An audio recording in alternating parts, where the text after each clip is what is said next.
Hello बच्चों, आप लोग कैसे हैं। हमें उम्मीद है कि आप लोग सभी ठीक होंगे, अच्छे होंगे, तंदुरुस्त होंगे। आज की इस वीडियो में आप लोग सीखने वाले हैं चैप्टर 8 में त्रिकोणमिति। बहुत सारे बच्चे हैं जो कि त्रिकोणमिति नहीं समझ पाते हैं। आज की इस वीडियो देखने के बाद कमज़ोर से कमज़ोर विद्यार्थी भी समझ जाएंगे, फिर त्रिकोणमिति का कोई दोबारा वीडियो नहीं देखना पड़ेगा। तो बच्चों, आप लोग से रिक्वेस्ट है कि इस वीडियो को शुरू से अंत तक देखें ताकि यहाँ से आप 100% सीख कर जाएं। तो चलिए क्लास को चालू करते हैं। आप लोग शुरू से अंत तक इस वीडियो में बने रहें। तो बच्चों, आज हम क्वेश्चन नंबर 5 को इस वीडियो में 6, 7 देखिए, इसमें टोटल मैथ जो है बच्चों 10 तक ले मैथ दिया गया है, जो कि मैंने 1 से लेकर 4 तक ले ऑलरेडी कंप्लीट करा चुके हैं पार्ट 1 में। तो आज देखते हैं 5 से स्टार्ट करते हैं और आप लोग अच्छे से समझिएगा ताकि आपको दोबारा ना देखने पड़े। तो चलिए 5 क्वेश्चन क्या कह रहा है बच्चों। 5 क्वेश्चन कह रहा है कि यदि सेक थीटा बराबर 13/12 हो तो अन्य सभी त्रिकोणमितीय अनुपातों को परकलित कीजिए। अब परकलित का मतलब क्या होता है ये भी समझना है। परकलित का मतलब होता है ज्ञात कीजिए। ओके, हमें कहना है, कह रहा है इसमें कि सभी त्रिकोणमितीय अनुपात को। तो चलिए किताब को थोड़ा साइड कर लेते हैं और बनाना चालू करते हैं। तो सभी त्रिकोणमितीय अनुपात किस प्रकार होता है बच्चों। तो देखिए, सभी त्रिकोणमितीय अनुपात हम पहले लिख लेते हैं। पहले क्या क्या दे रखा है, हमें पहले सभी त्रिकोणमितीय अनुपात लिख लेते हैं। साइन थीटा के बाद क्या होता है कॉस थीटा, फिर उसके बाद क्या होता है टेन थीटा, फिर उसके बाद क्या होता है कोट थीटा, फिर उसके बाद क्या होता है सेक थीटा। तो सेक थीटा तो हमें ऑलरेडी दे रखा है, सेक थीटा का बराबर हमें तो दे रखा है। उसके बाद तब पर भी लिख लेते हैं बच्चों सेक थीटा, लिख लेते हैं सेक थीटा। ओके, और ये लास्ट में कॉसेक थीटा, ये सभी के सभी त्रिकोणमितीय अनुपात को लिख लिए। अब देखो बच्चों अब क्या करना है, हमें दे रखा है सेक थीटा, हमें दे रखा है क्या 13/12 दे रखा है। 13/12 हमें 12 दे रखा है।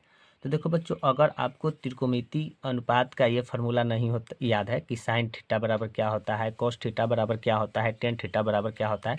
तो देखो बच्चों, मैं आप लोग के लिए बहुत ही ज़बरदस्त ट्रिक लेकर आया हूँ ताकि आप अगर अच्छे से समझ लेते हैं इस ट्रिक को तो आप लाइफ में कभी नहीं भूलिएगा।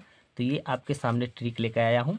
लाला आम लाया कच्चा आम, ये आपको पूरे यूट्यूब पर नहीं मिलेगा, जो कि मैंने ये ट्रिक को इस विधि से आप लोग को सामने बता रहा हूँ। लाला आम लाया कच्चा आम। अब देखिए 3 गो अनुपात को ऊपर लिखना है, साइन थीटा, कोस थीटा और टेन थीटा को, और 3 अनुपात को नीचे लिखना है। देखिए कोट थीटा, सेक थीटा और कोसेक थीटा। देखिए हमें पूछा जाएगा, जो मान पूछा जाएगा उसका फार्मूला का यूज करना। जैसे कि पूछ देगा आपको साइन थीटा, तो साइन थीटा के मतलब क्या होता है। तो देखो बच्चों, लाला एल से लम होगा और के से कर नीचे क्या है कर्ण, तो हो जाएगा साइन थीटा के लम बटा कर्ण।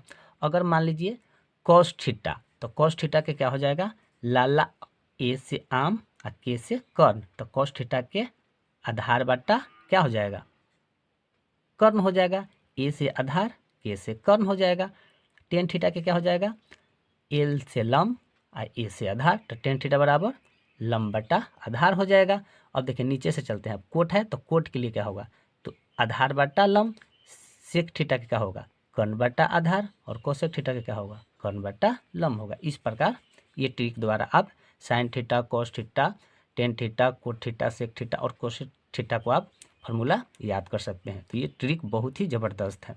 तो देखिए हमें कहा गया है सेक थीटा, तो सेक थीटा में क्या आएगा बच्चों, तो सेक थीटा में हमें आएगा, देखिए सेक थीटा तो क्या हो जाएगा के से कर्ण और ऊपर क्या है आधार, तो कर्ण बटा आधार, तो हमें कर्ण बटा आधार यहाँ पे लिख देना है। यहाँ पर क्या लिख देंगे कर्ण बटा आधार, ये माने हमें कर्ण बटा आधार लिख दिए।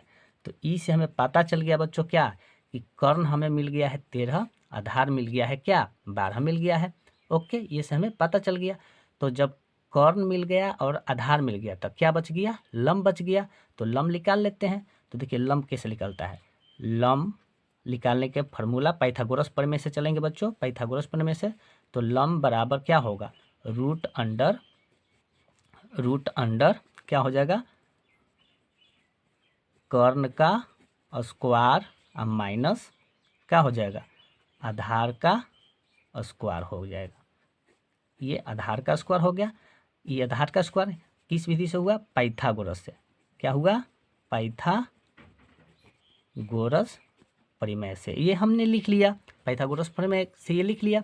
तो अब देखिए बच्चों, अब क्या है हमें, अब लंब हमें, तो देखो बच्चों लंब, अब ये हमें लंब बराबर क्या हो जाएगा, अब लंब बराबर रूट अंडर, अब देखिए कर्ण क्या है, तो कर्ण अभी देखिए यहाँ पे हमें ये मिला है, कर्ण हमें 13 है और ये आधार क्या है 12 है ना। तो अब लिखेंगे कर्ण जो है 13 का स्क्वायर माइनस क्या हो जाएगा, 12 का स्क्वायर हो जाएगा। ये 12 का स्क्वायर हो जाएगा, कोई दिक्कत नहीं है।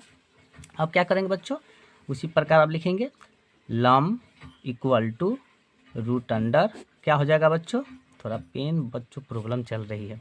तो 13 का स्क्वायर क्या होता है, तो 13 का स्क्वायर होता है 169 होता है, अब माइनस है माइनस, अब 12 का क्या हो जाएगा 144 होता है, यही होता है ना।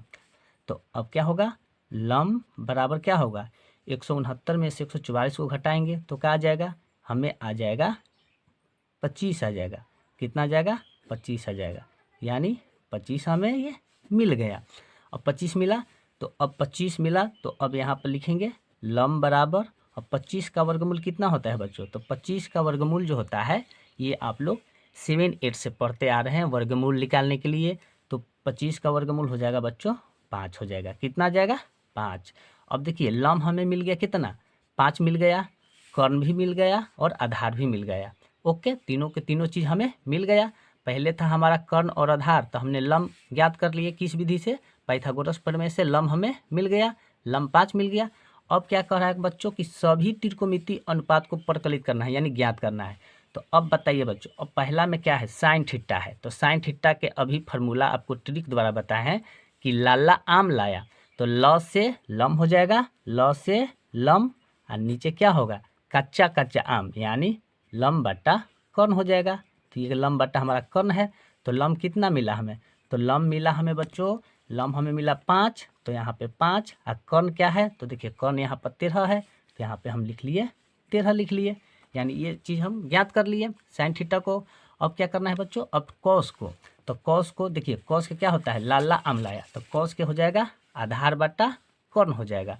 तो देखिए बच्चों, आधार बटा लिख लेंगे कर्ण, यानी आधार बटा क्या लिख लेंगे, कर्ण लिखेंगे। क्या लिखें, कर्ण लिखें। तो आधार क्या है बच्चों, देखिए आधार तो है 12, तो यहाँ पे लिखेंगे क्या 12, और कर्ण कितना है 13, तो हमने यहाँ पे 13 लिख लिए। कोई दिक्कत कोई परेशानी नहीं है। अब देखिए, अब है टेन थीटा, तो देखिए यहाँ पे टेन थीटा के लाला आम लाया, टेन माने एल माने लम, ए माने आधार, यानी टेन थीटा बराबर लम बटा आधार होगा। तो यहाँ पर लिखेंगे क्या बच्चों, लम बटा क्या लिख लेंगे, आधार लिख लेंगे। अब बताइए, अब लम हमें क्या है, लम हमें तो यहाँ पे देखिए बच्चों, लम तो हमें यहाँ पे 5 आया है, तो यहाँ पर क्या लिखेंगे 5 लिखेंगे। आधार क्या है, तो देखिए बच्चों आधार हमें ये है, यानी 12 है, तो 12 लिख लिए, कोई दिक्कत नहीं हुआ। अब देखिए कोट थीटा बराबर, तो कोट थीटा बराबर क्या होता है, तो अब बच्चों देखिए यहाँ पर नीचे से चलेंगे, कोट थीटा का मतलब होता है नीचे से आधार बटा लम हो जाएगा। तो यहाँ पर लिख लेंगे आधार बटा क्या लिख लेंगे, लम लिख लेंगे। यहाँ पे इस प्रकार हमने लिख लिया। आधार क्या है, तो आधार हमें मिला है कितना, यहाँ पे 12 दे रखा है, तो 12। अब लम क्या है, आया है 5 आया है, तो यहाँ पे हम 5 लिख लिए। ओके, अब देखिए सेक थीटा, तो सेक थीटा बराबर तो ऑलरेडी दे रखा है कितना, यहाँ पे ऑलरेडी 13/12 दे रखा है, तो यहाँ पर लिख लेंगे, तब पर भी लिख लेते हैं बच्चों, ताकि आप लोग को कोई परेशानी ना हो। तो सेक थीटा बराबर क्या होता है, पहले ये जान लेते हैं। तो सेक थीटा बराबर होता है कर्ण बटा आधार, क्या होता है, कर्ण बटा आधार होता है। तो वो तो हमें दे रखा है 13/12 ऑलरेडी दे रखा है, तो यहाँ पे हम सभी को ज्ञात कर रहे हैं। अब देखो कौशिक के होता है, तो कौशिक के क्या होता है, तो कौशिक के बच्चों होता है कर्ण बटा लम होगा। देखिए कौशिक के नीचे से है, तो कर्ण बटा लम हो जाएगा। तो यहाँ पे लिख लेंगे बच्चों कर्ण बटा क्या हो जाएगा, लम हो जाएगा। तो कर्ण हमें क्या है, तो कर्ण तो हमें यहाँ पे 13 है तो 13 लिखे, और लम क्या है, तो लम हमें 5 आया है तो 5 लिख लिए। कोई दिक्कत, कोई परेशानी नहीं हुआ। देखिए कितना बहुत ही आसान तरीका से आप लोग को बता दिए, सभी के सभी त्रिकोणमितीय अनुपात ज्ञात कर लिए। और इसी विधि से आप एग्जाम में अगर बनाइएगा तो आपको 3 से 4 नंबर यहाँ से फिक्स रहेगा। तो बच्चों अगर कोई प्रॉब्लम हो तो प्लीज़ इसे दोबारा एक बार देख ले, ताकि आपको सभी की समस्याएं दूर हो जाए। तो बच्चों वीडियो लगा अच्छा ना, इतना आसान वे में आप लोग को समझा दिए। तो चलिए बच्चों नेक्स्ट क्वेश्चन में चलते हैं। एक बात और बच्चों, अभी तक मेरे चैनल को सब्सक्राइब नहीं किए हैं तो प्लीज़ हमें सब्सक्राइब कर लें, ताकि आपको इस तरह के वीडियो हमेशा प्रॉपर मिलते रहें। और क्लास 10th के लिए बहुत ही महत्वपूर्ण है बच्चों, क्योंकि मैं क्लास 10th का NCERT किताब से ही पढ़ाता हूँ। तो चलिए नेक्स्ट क्वेश्चन में चलते हैं। नेक्स्ट क्वेश्चन 6 क्वेश्चन क्या कह रहा है वो भी हम अच्छे तरीका से। 6 क्वेश्चन बच्चों कह रहा है, यदि कोण ए और कोण बी न्यून कोण हो जहाँ cos A बराबर cos B, तो दिखाइए कि कोण ए बराबर कोण बी है। चलो बच्चों बहुत ही इसे हम आप लोग को आसान तरीका समझाते हैं। देखो हमें न्यून कोण का मतलब पहले समझ लेते हैं कि न्यून कोण का मतलब क्या होता है। तो देखो बच्चों न्यून कोण का मतलब होता है कि जो 90 डिग्री से कम हो, उसी को हम बोलते हैं न्यून कोण। ओके, तो चलिए पहले इसे हम अच्छे तरीका से समझ लेते हैं। क्वेश्चन तो हमने पढ़ लिया। देखो बच्चों अब समझाते हैं। देखो यदि कोण ए बराबर कोण बी न्यून कोण है, यानी ये जो हमारा जो है, जो पहले दे रखा है वो पहले लिख लेते हैं बच्चों। दिया है क्या क्या दिया है वो पहले हम लिख लेते हैं। देखो बच्चों हमें कोण ए और कोण बी क्या है, न्यून कोण है। क्या है, न्यून कोण है। ओके, अब cos A बराबर cos B ये हमें दे रखा है। देखिए यहाँ पे दे रखा है, और सिद्ध क्या करना है, सिद्ध करना है कोण A बराबर कोण B, इसी चीज़ को हमें सिद्ध करना है। अब देखते हैं बच्चों, पहले हम क्या है कि हम एक त्रिभुज पाड़ रहे हैं। देखिए एक समकोण त्रिभुज पाड़ रहे हैं, ये आप इस प्रकार हम पाड़ रहे हैं। देखिए ये हमने पारा, इसे नाम रखा A, इसे नाम रखा B, इसे नाम रखा C। अब देखो बच्चों अभी आप लोग को बता रहे हैं, ये आप यहाँ पे कुछ अभी भरिएगा नहीं, केवल बता रहे हैं, समझा रहे हैं। अब देखिए एक बात याद रखिएगा, यहाँ पर दे रखा है cos A बराबर cos B, तो लिख लेते हैं cos A बराबर cos B, यही चीज़ दे रखा है।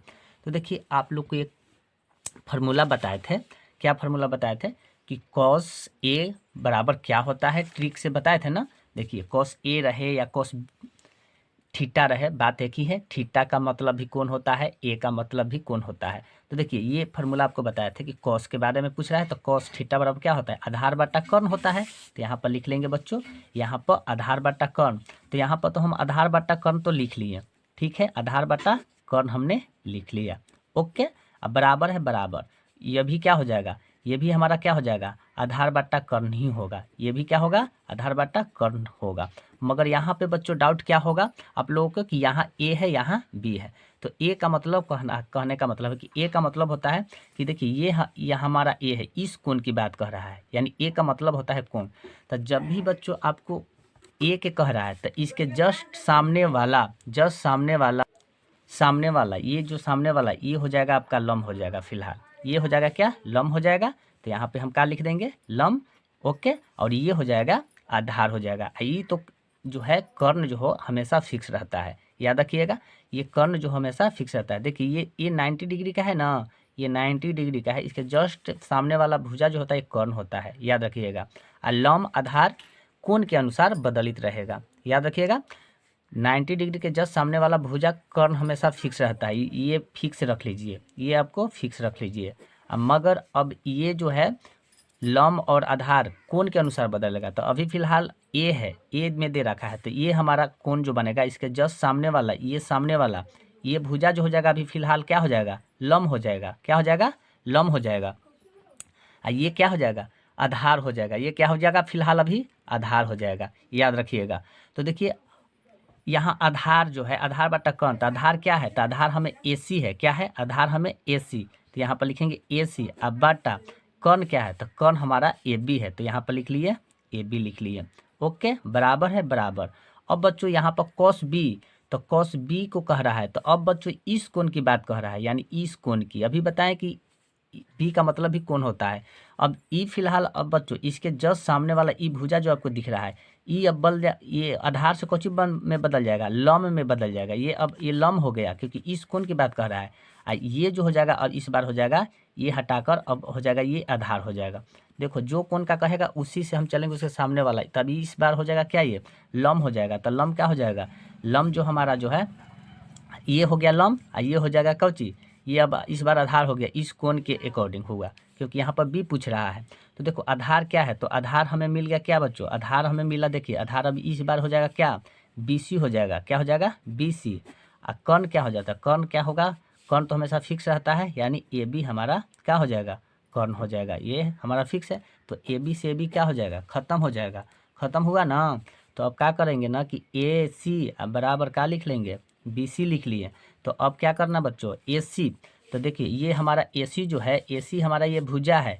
तो जब भुजा आपस में बराबर हो तो याद रखिएगा कोण भी आपस में क्या होगा, उसके कोण भी बराबर होगा। तो ए सी, तो ए सी के जस्ट ये भुजा है ना, ये भुजा, ये आपको ये क्या है, ये भुजा जो है, ये भुजा इसके जस्ट सामने वाला देखेंगे तो क्या हो जाएगा, कोण मिला। तो कौन मिला, ये कोण क्या मिला, कोण हमें भी मिला। ओके, अब बराबर है तो बराबर, देखिए अब बी सी के देखिए, तब बी सी के जस्ट सामने वाला इसको देखेंगे, देखिए ये भुजा है तो इसके कोण क्या होगा, आपस में बराबर होगा। तो इसके जस्ट ऊपर क्या दिख रहा है आपको, एंगल बी दिख रहा है, यानी कोण ए दिख रहा है, सॉरी ए दिख रहा है।